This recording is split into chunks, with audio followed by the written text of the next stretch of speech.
receber agora o homem que gosta de fazer força. Vamos receber o derrubador de paredes. Vamos receber a bomba atômica de Nova Granada. Senhoras e senhores, com vocês, Bitelo!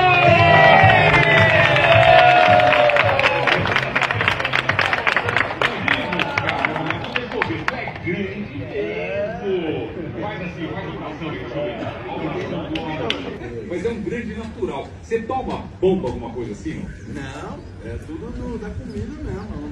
Não uso recurso ergogênico, né? É nas competições mesmo. Como chama? Recurso ergogênico. ergogênico.